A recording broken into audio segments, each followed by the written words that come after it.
wakakubali kuyatoa maisha yao, wakakubali kuishi kama maskini, wakakubali kunyanyaswa, wakakubali kuchukiwa, wakakubali kukatwa vichwa, wakakubali kuchomwa moto, lakini wakiziona hadi toka ng'ambo wakazishangilia. Wakati mwingine nasema watu kama kina Jerome, wakati yuko juu ya mti anachoma moto, maandiko yanasema mwanaume anakufa akiwa anatabasamu. Kwa nini? Maumivu si kitu, anaitazamia mbingu mpya na nchi mpya. Anajua hata kama nitakufa leo, mbingu nimeandaliwa na Yesu Kristo kama ilivyo ahadi, na tutazamia mbingu mpya na nchi mpya. Kwani walifanywaje hawa watu? Wafia nini? Waebrania 11:36-38 msomaji. 11:36 hadi 38. Neno la Mungu linasema, wengine walijaribiwa. Wengine walijaribiwa afya nini? Wengine walijaribiwa. Wengine walijaribiwa kwa dhihaka na mapigo. Kwa mafungo na kutiwa gerezani. Walipigwa kwa mawe, walikatwa kwa misumeno, walijaribiwa, waliuawa kwa upanga, wakazunguka, wakivaa ngozi ya kondoo na ngozi za mbuzi. Walikuwa wahitaji, wakiteswa, wakitendwa mabaya, watu ambao ulimwengu haukustahili kuwa nao. Walikuwa wakizunguka katika nyika, na katika milima, na katika mapango, na katika mashimo, wakateseka, wakaumia, hawakujali maumivu, maana wanatazamia mbingu mpya na nchi mpya. Amen. Wakasema acha tufe, acha tunyanyasike, lakini tunachoamini mji mtakatifu Yerusalemu utashuka. Amen.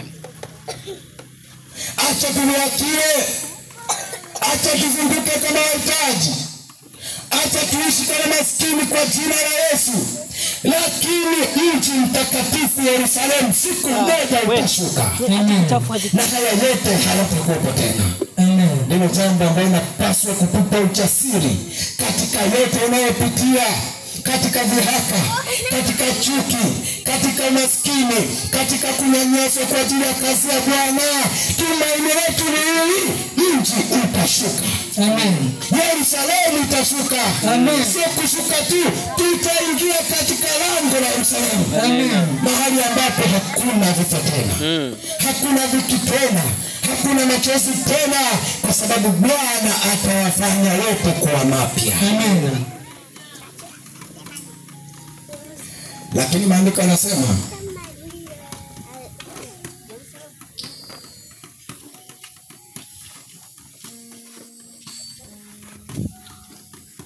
hawa wote wakafa wasijalizipokea zile ahadi ya kuja kwa Kristo mara ya pili.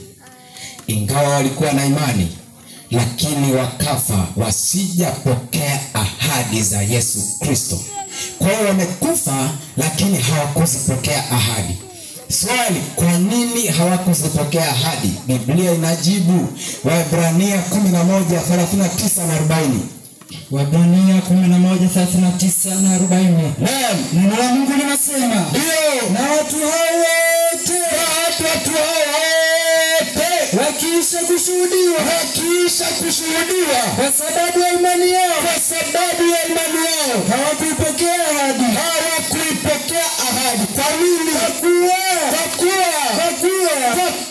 Mungu ametangulia kutuwekea sisi kitu kilicho bora, ili wao wasikamilishwe pasipo kwetu sisi. Bwana Yesu asifiwe. Amen. Kumbe hawakuipokea ahadi, lakini ni kwa ajili yetu. Bwana alituwekea wawe mfano bora ili sisi tunaoishi. Na Wakorintho anasema mambo haya yaliwapata wote kuwa jinsi ya mifano, ili kutuonya sisi tuliofikiwa na mwisho ya zamani. Kwa hiyo hawakuipokea ahadi ya Yesu Kristo. Yesu alikuwa anasubiria na sisi tujifunze kwao, tujifunze kwa Kristo, wasikamilishe pamoja nasi, wasitutangulie siku ya mwisho, tuingie nao pamoja. Amen.